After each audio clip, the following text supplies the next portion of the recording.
What's up, menopause warriors? It's Kate. Welcome to my channel, Menopause Monday, where I share a weekly video about everything related to menopause. My belief or my mission is to instill belief in you that you can really thrive for your menopause, not survive. Menopause has made me really trip up over my words. I get terrible brain fog, so excuse me if I'm blah, blah, blah, but I will try my hardest to make this sound logical or understandable. So, vaginal problems you should not ignore in your menopause. I think it's a bit like bowel, isn't it? We're always a little bit embarrassed if we've got an issue. I suppose once you've had babies, you kind of get used to it, but it's not the most nice thing to go and have those things down below checked up with your healthcare provider. However, sometimes it is absolutely vitally important that you do, because if you keep ignoring symptoms, it might be that you're forced to have them checked in any case. So as an underlying rule, please, if you have any concerns, go and get them checked. The sooner you get these things checked out, the better your outcome, the quicker. If you have to have antibiotics, they'll respond, etc., etc. At the end of this, also, I'm going to, you'll see there's a link that I share that has stories of people who've experienced antibiotic resistance. As we go through perimenopause and menopause, the falling estrogen levels in our body unfortunately make our membranes, our tissues, our skin get thinner and less elastic. And obviously areas like the vaginal wall are not particularly thick in any case. And the urethra, obviously where attached to our bladder, where we wee through, that's why we can end up having more and more issues as we go through perimenopause, menopause, and into later life. Sometimes you will be prescribed an antibiotic and it's a general antibiotic and it does not work.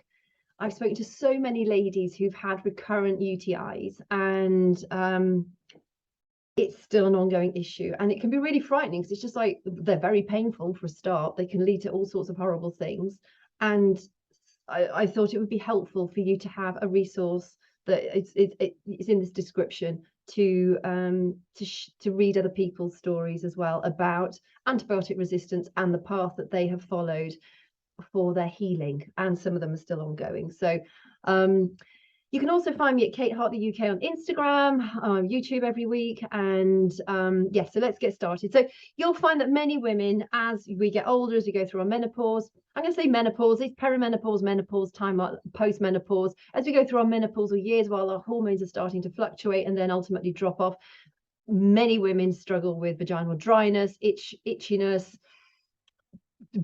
sometimes an increased discharge, recurrent infections and things like discomfort in general. And all of these that I'm going to talk about today, I would suggest that you get checked out, if not just for peace of mind. It seems to be that when we go through that middle phase of our lives, the nastier things tend to rear their ugly heads, and I cannot stress how important it is to get your healthcare provider giving you peace of mind that you're actually okay. I think many things that we're worried about can be things like polyps, cysts, fibroids, and you may have had them for years, but because now your hormones are fluctuating and things are changing in our bodies, it can make them become more apparent, and sometimes they can start to grow more. These are not life-threatening things, but you need to have them addressed so that you can move on with life. For instance, we all associate menopause with stopping our periods. Some women through their perimenopause can get incredibly heavy periods, long duration periods. I actually, on my perimenopausal sort of 2 years before I finally didn't have any more periods, I used to have heavier periods. If you have something like the copper coil as your contraception, they can be even heavier.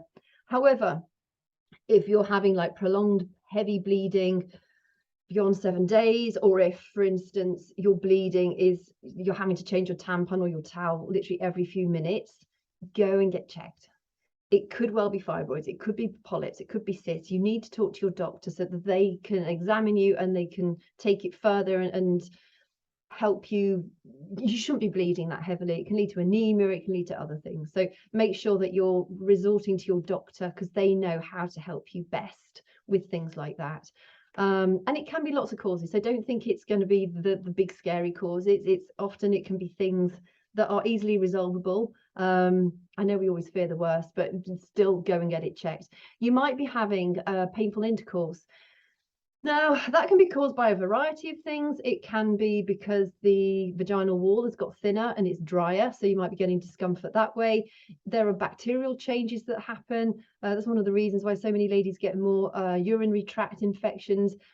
We just have a tendency to change with, we need healthy bacteria.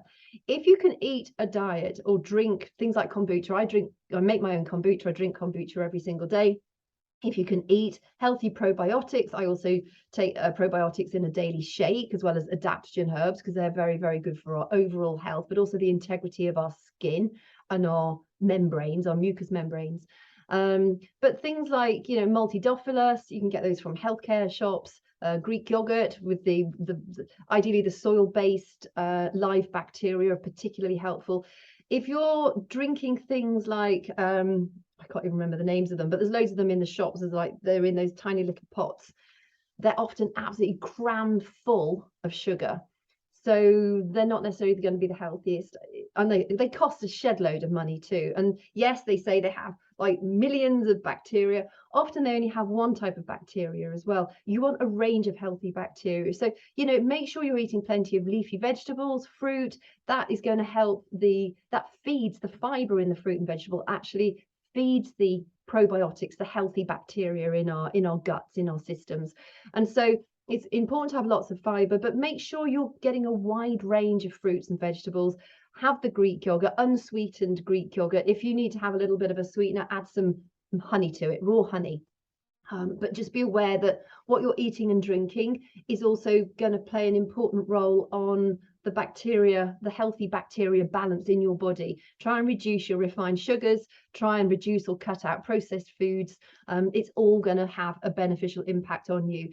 So things like, sore intercourse, it could be like a low-grade urinary tract infection. It could be the signs of a prolapse. Prolapse can be bladder, it can be bowel, it can be cervical, cervix coming through.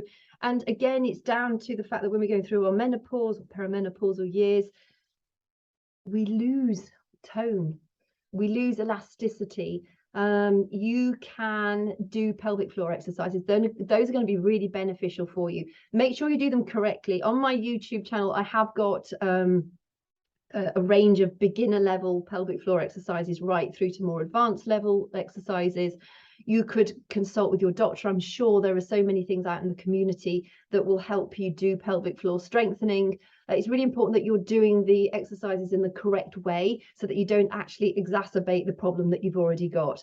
I always say it's a bit like the jellyfish. So, imagine that your cervix is you're pulling it up. But a lot of people, when I say pull up, they'll lift their ribs and pull in their tummy and maybe tense their bum muscles. It's not. It's we have a hammock.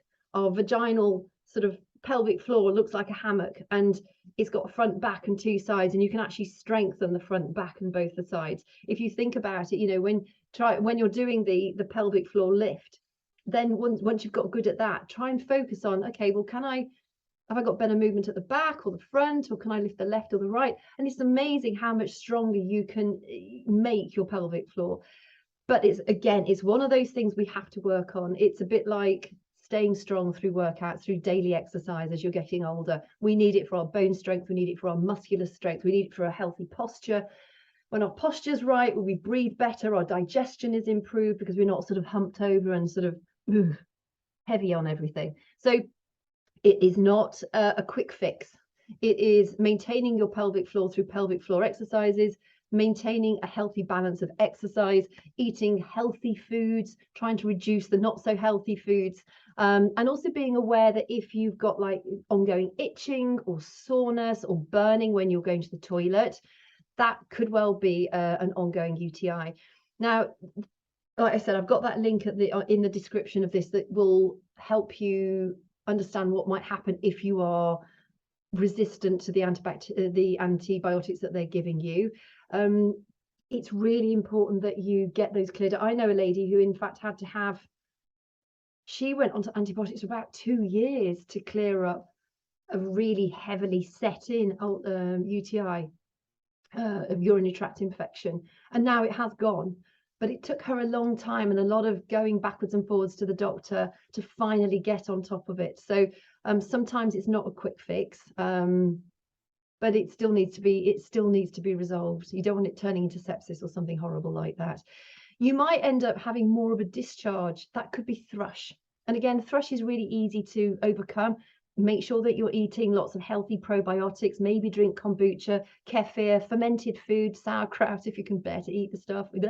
But there are healthy fermented foods out there. Greek yogurt, live Greek yogurt, that sort of thing, without sugar in it. So make sure that, you know, if you are getting more of a discharge, it could be thrush. It could be bacterial vaginosis. It's not a sexually transmitted disease. It can just suddenly appear. And as we go through midlife, it tends to appear more often. If you've got bacterial vaginosis, you're probably going to notice an unpleasant smell. And it's one that you're not going to be able to get rid of. It's often, that normally is a sort of, I think it's like a 4-day course of antibiotics. Can't drink alcohol while you're on it. But that will clear up that infection. And again, it's not like you've caught anything horrible. The doctors will often even prescribe it over the, you know, you'll like describe the symptoms over the phone, and they'll give you a course of antibiotics, and that will clear it up. So again, it's trying to prevent it by